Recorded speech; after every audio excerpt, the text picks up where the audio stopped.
All right. Okay. Secret. Yeah, you're watching.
Wally, you doing? Good, how are you? Okay.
Mr. Chairman, it's 7 o'clock. Saying at 7 o'clock, we will begin our meeting for the Planning Commission of Nicholson County, February 19, 2026. Commissioner Volkman, Here. Commissioner Fink. Here. Commissioner Barrett. Here. Commissioner Schneider. Here. Commissioner Wolf. Here. Commissioner Hedstrom and Griffiths are off this evening. Yep. Is there anyone that has any needs to amend or update the minutes from the last meeting? Mr. Chairman, I move that we approve the minutes from the January meeting. I'd like to second that. It's been moved and seconded to approve the minutes of our last meeting. All in favor, please raise your right hand. All opposed, same sign. Motion pass. On to new business. Okay, this is going to be a conditional use permit. This is consideration of the establishment of a seasonal produce stand generally located at 2659 Nicholson Road at the request of Jennifer Guidry. I hope I'm pronouncing that correctly. Okay. This parcel is within an area designated as adequate for development, currently zoned Ag 40 district. It's approximately 2 acres. And the applicant is proposing a roadside egg and produce stand be located on their property. The stand will be a 4x6 structure located between 50 and 100 feet from the road. You can see the attached location map and the site plan I included with your packets. The driveway is approximately 12.5 feet wide, which is adequate for two-way traffic circulation if needed. No prepared foods will be sold on site. All produce sold will be grown on site. Some small non-food sale items produced on site may also be sold at this location. All items sold will be shelf stable, and applicants agree to abide by the requirements of the Kansas Cottage Food Law. Kansas Cottage Food Law, and just kind of this will go into what I wanted to I had an idea that I wanted to kind of talk to you guys about, and it kind of segues into this, which is the Kansas Cottage Food Law does not require licensing and allows the sale of home-baked goods, jams, jellies, candies, and confections that are shelf-stable items not requiring refrigeration. There have been no public comments received at this time. Comments from other departments, there were none. I'm not going to go over all of my review criteria because basically this is I have no issue with this use. And staff is going to recommend approval since the structure to be constructed is less than 100 square feet. There is no building permit needed for this. They will conform the setback of the structure based on the applicant site plan. The conditions that I would place on it are just that any signage, make sure that it's behind your property line, and the applicant must abide by any state cottage business law regarding on-site retail food sales, as you've already agreed. The alternatives would be recommend approval of the request with any conditions as listed above or any additional conditions as deemed necessary by the commission.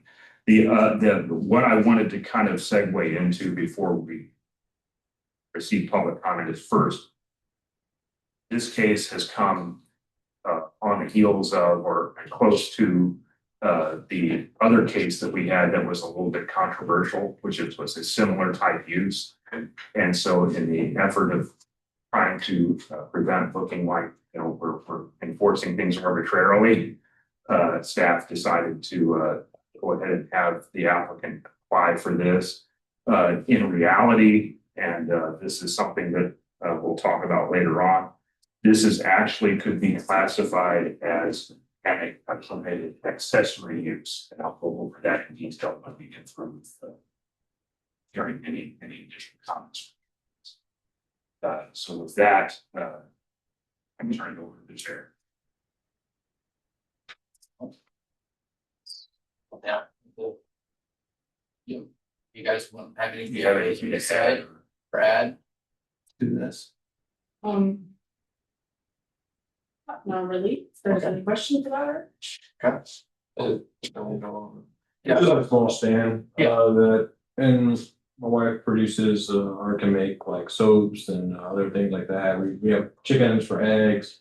We're trying to kind of get in the homestead type realm of things, and we've actually had a couple of neighbors come to us and tell us how much they think it would be kind of fun to have in the little neighborhood. So we're kind of excited about it. And everything's raised on site, everything on site. Awesome. Well, that's all from you guys. Is there Any other comments from any other comments from public? And do you want me to read this? Can we read this? Yeah. Good idea.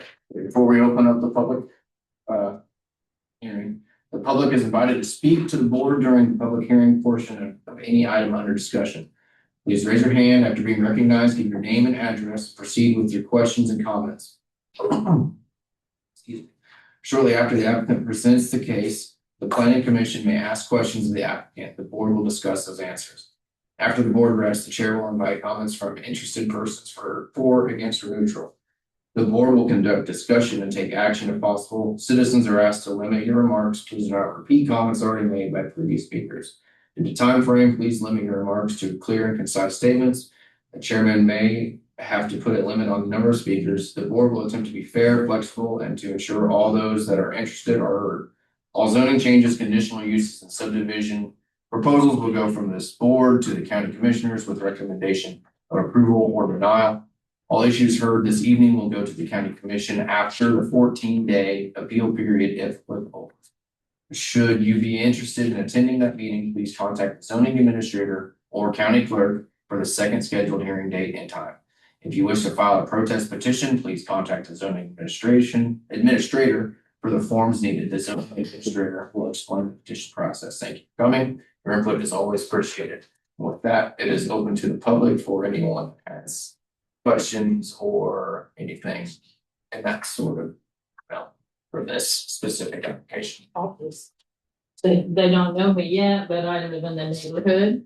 And we're all, Lori Hambright, Thank you. Chapman, Kansas, out on 2700 Avenue. Just want to say I would support this. I know lots of people that do home business. You know, we're small, we're not as big as some of the cattle farms, but with cattle farm. So, you know, being able to do business from home, raise your children at home, and our county needs to be very friendly to that because we have lots of people that are doing farmers markets and stuff. And I think we need to be real supportive of this and not make it so strenuous. They're asking to do the right thing. I think we should support them.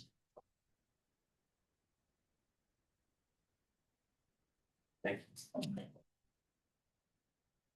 Any other public comment? Okay, if not, I will close public comment and we can discuss. Mr. Chairman, Yes, sir. I need to inform the board and staff, I've already talked to staff and the public, that I personally may have a conflict of interest with this applicant. Okay. And I want you all to know that. Okay. My conflict is that I am a vegetable farmer. Okay. And I am going to have a roadside farm market store on my property, very similar to this. And I'm planning on doing that. In fact, I've already brought a building on site, a small building at the front of our property. So if I need to excuse myself off the board and go to the public side, I'm sure willing to do that. I guess I just need some guidance on what I should do next. You haven't really, because you don't have an application pending, you know, you haven't put in a building permit application or anything. Okay. Technically, you're fine. You're a farmer. Everybody's, a lot of farmers, I'm saying, if I wouldn't preclude, you know.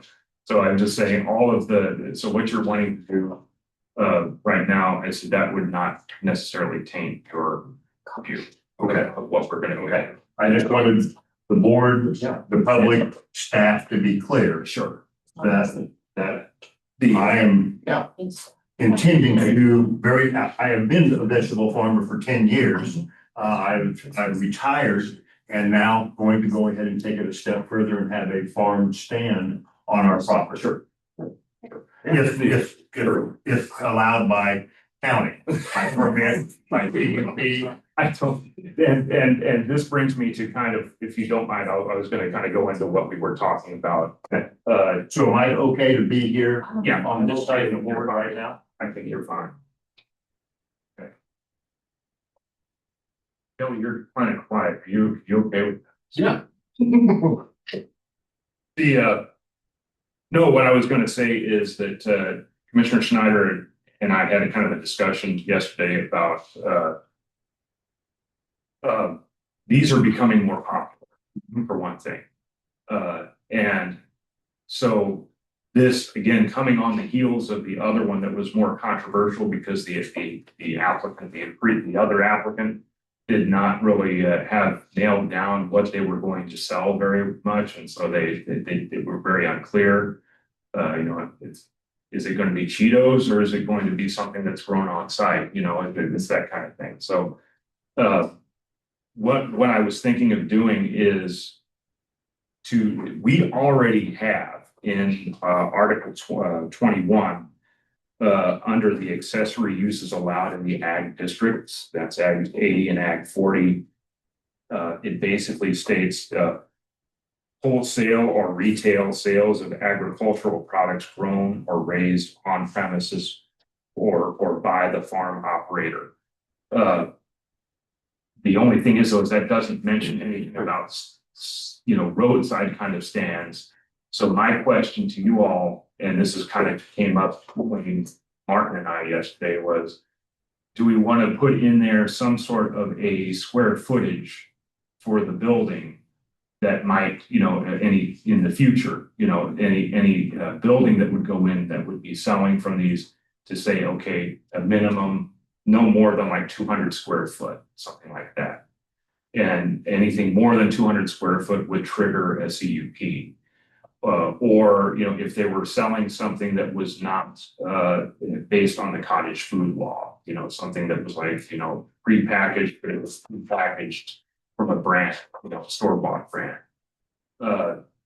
So those are the questions that I had, and that could be easily amended in that section that I just read off.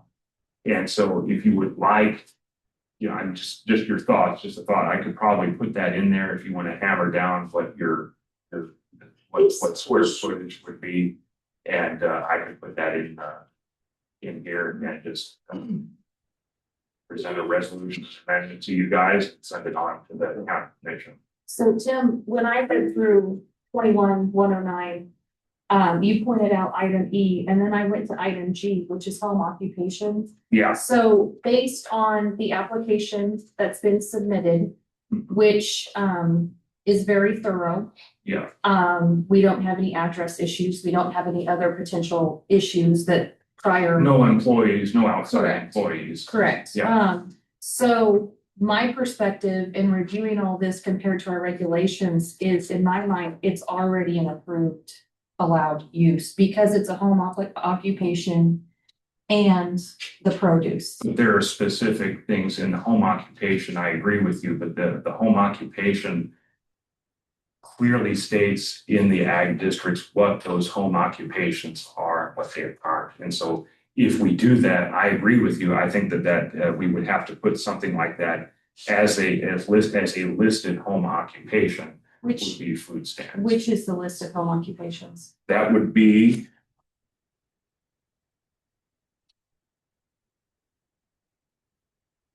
I have home occupations in the ag districts. 1092, but that is specifically rural residential, suburban residential. Ag 40 and Ag 80 do not have a list of home occupations that I am seeing. 1092. Yeah. Page 21-10 and 21.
Because when it talks about the list of, if you look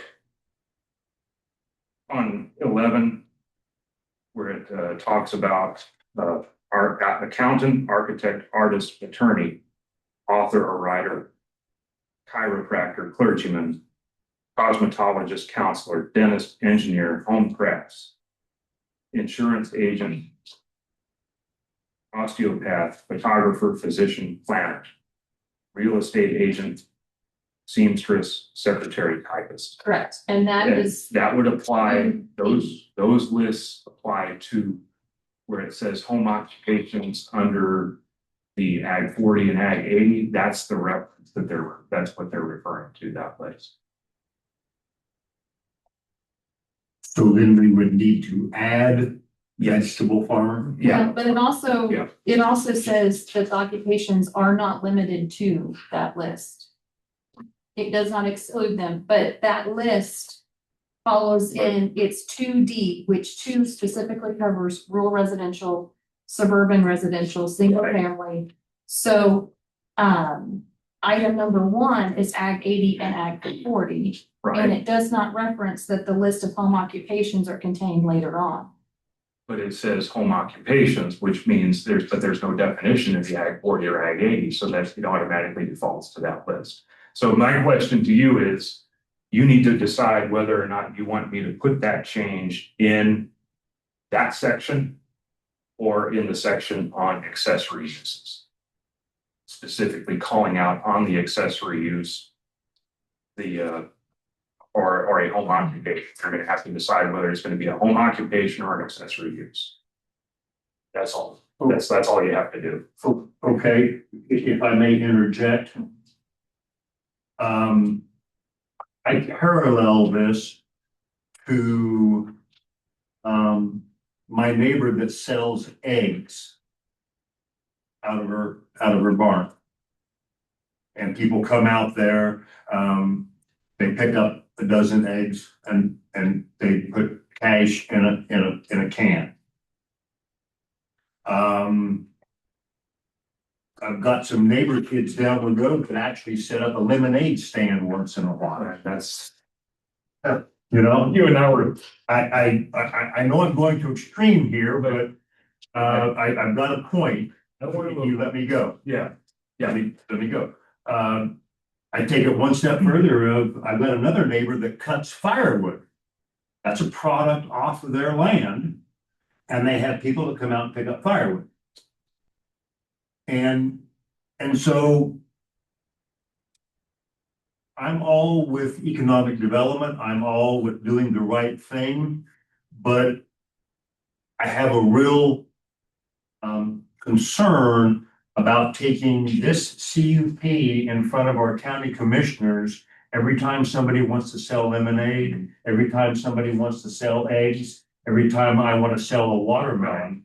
And the commissioners then have to approve that. It right. seems like to me, we're taking up a lot of time that's And not. that's where I'm at. This cup, requiring this scenario to be a cup seems like a very handed take of regulations and possibly opening a box. There are dozens of stands like this across the county. Mhm, And there are. I read it as it's already an approved use and therefore a permit is not needed. Now, I think Tim is on a very good direction here on the Kansas cottage food law. Right. That's a Kansas law. That's black and white, that either you fall into that or you fall out of that. If you fall out of that and then you need other certifications and or inspections, that takes you to another level. My last comment, and then I'll back off of this one. I did say that I had an interest in it, is that we had one earlier at the north part of the county that came to this board. We were a little confused about what they were doing. I saw that as a somewhat of a shop, and I don't mean this negative, but I saw it somewhat as a shop quick. It was buying candy bars and sodas and pops wholesale and selling them retail. Or general store, right. Or a general store. Buy, wholesale, sell, retail. Yes, I'm seeing this applicant as homemade, either growing vegetables or making their produce and selling it out the front, and falls within the Camden Cottage food laws. Right. Now, that's my 2 cents. Right. So I guess the direction I need from you all, first of all, I mean, this particular application does have to go to the county commission, but in the future, this is for the future. what direction do you want me to take on And this? in ask terms the of- why just have to go. I mean, if we're seeing that it's already allowed use, why does it have to proceed forward to the county commission? Because that's the process that we've adopted. Where's It goes that? from, it Where's is, that it is the process going now? process, it is the process that is adopted. Any conditional use permit goes from this board as a recommendation to the county commission. If we don't make the final decision. You don't make the final decision. I understand that. Right, I understand that, but it appears that maybe the classification is this already an allowed use or should it be a conditional use? There's some gray area there. And I disagree. I don't think there's gray area. I think it's an allowed use. And so I But do we have an off ramp? think our off ramp would be that we deny this application in that it's already an acceptable Well, use. you wouldn't deny the application. What you would say is you would say, we see this, your interpretation is that this is a permitted use, Permitted. but it would still have to go to the county commission to let them know Okay. that this is a So we have an permitted use. additional option. Instead of approve or deny, we can You can forward it to submit the, additional comments. right, with that comment that we feel that our interpretation is this is a permitted use. And in the going forward, we'll make some adjustments to our, the wording in our regulations to make sure that this doesn't happen again. And I don't want to step over a dollar and save a dime, but in the process, can we reimburse their application fee for this? We cannot do that. That's not, the only time we do that is if they withdrew their application before we publish. Because that's the fee goes to publication and also to notification.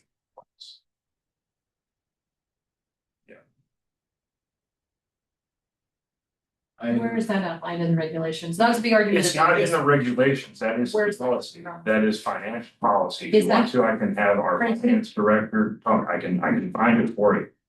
I That is a mean, policy from administration. Okay. So I agree with everything that's been said here. I just want to ask a question on. I have seen it too, that these scams are getting very popular and I love seeing it. I like seeing this. But you could have somebody that goes to the extreme. And if we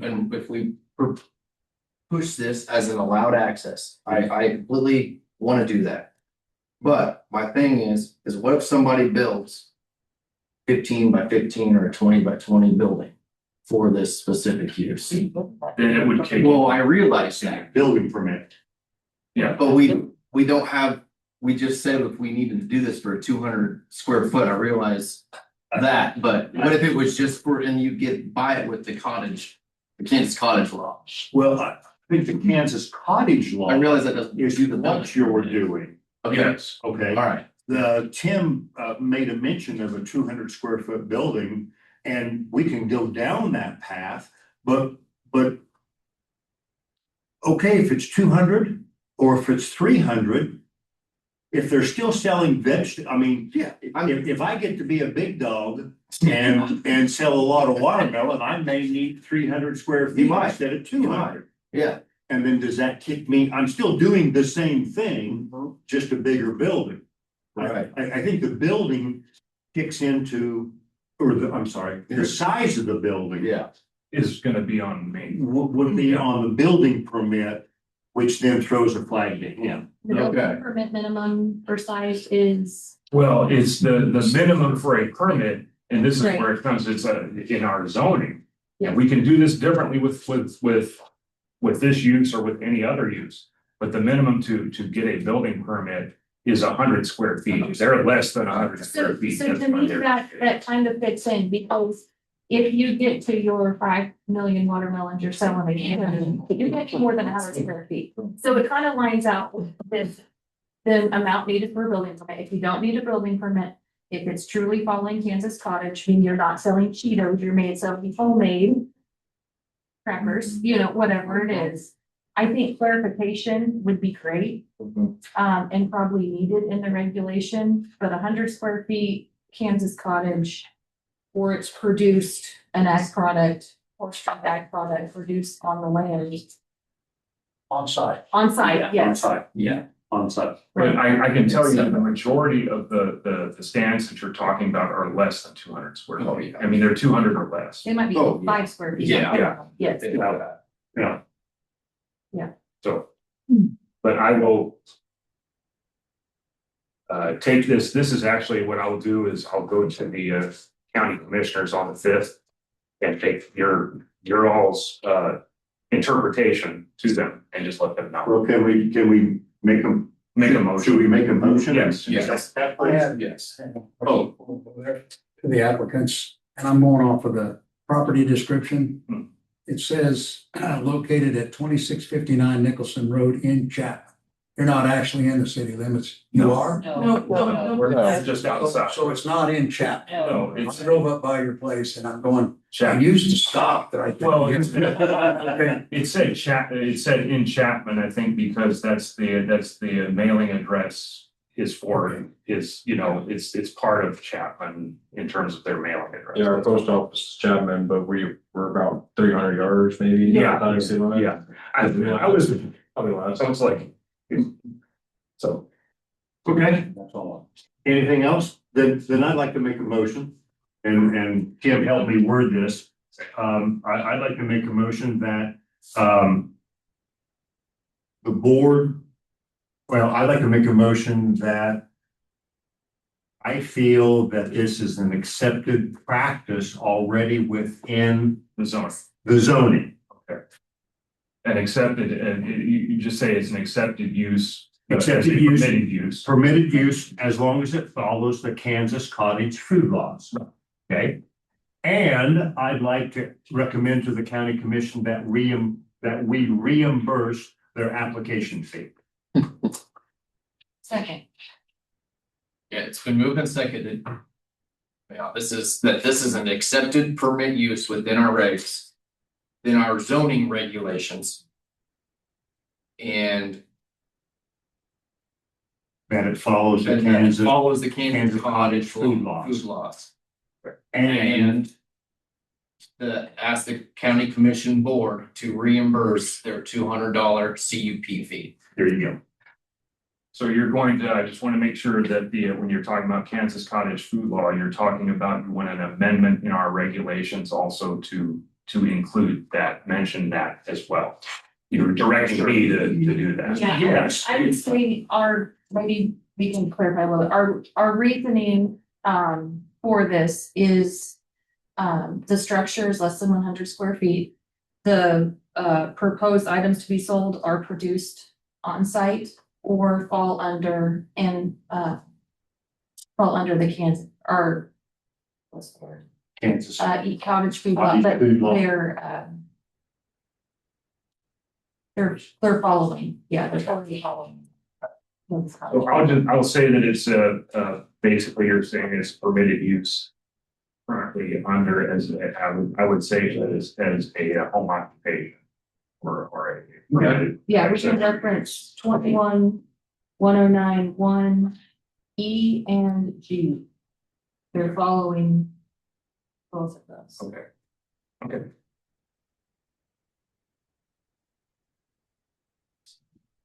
Second. I second. Yeah. Yeah. Second, okay. It's been moved and seconded. So all in favor, please raise your right hand.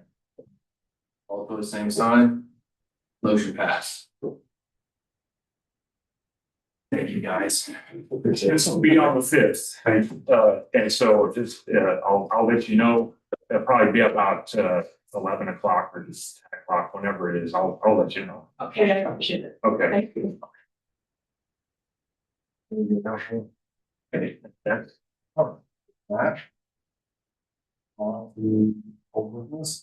None. None. Nope. I do want to kind of update you, still working with county council on some of those the changes that you were talking about. In a nutshell, you can make those recommendations. I have the county council said just make sure they don't they're not repetitive or redundant somewhere else Sure. already. So we're going through that now. So anyway, Sure. just kind of a heads up. Before we adjourn, as we move forward in the next couple of months, talking about text amendment 2602, alternate energy and water was a big Yeah, item. yes. I came across the Kansas Water Symposium. It's March 7th. That's a Saturday, 8:30 to 4. It's down in Heston. Here is, just a printout, with the agenda and whatnot. I thought it might be of interest to this board staff, so I can, have this printed copy. Sure. And I just printed one copy, but take a look. I registered for it. I'm planning to make it, so that's, I thought was finally important. Is that what date release that? It's a Saturday, Okay. March 7th Yeah, in okay. Heston. Yeah. Water will be a very important item for us in the Yes. future. And on the second page of that handout, it's a graph of the state of Kansas and it shows what percentage of groundwater versus surface water the county relies on. Dickinson County is about 3/4 surface water. So that was a little interesting. Wow. Yeah, so you can take a look at that at their website and Kansas Water Symposium. Heston. Mhm. Heston, Heston? Heston. yes. Oh, I'm sorry. It's at Heston. the Arboretum of the Great Plains. and- Yeah, okay. Got Yeah. it. Like to move that we adjourn? Second, It's been Before we adjourn, we didn't go to miscellaneous, so that was your miscellaneous. that's fine. Okay. I had a rural resident ask me yesterday, have you seen anything about a tower down along Highway 15? They're right off of 15 at like 1500 Avenue.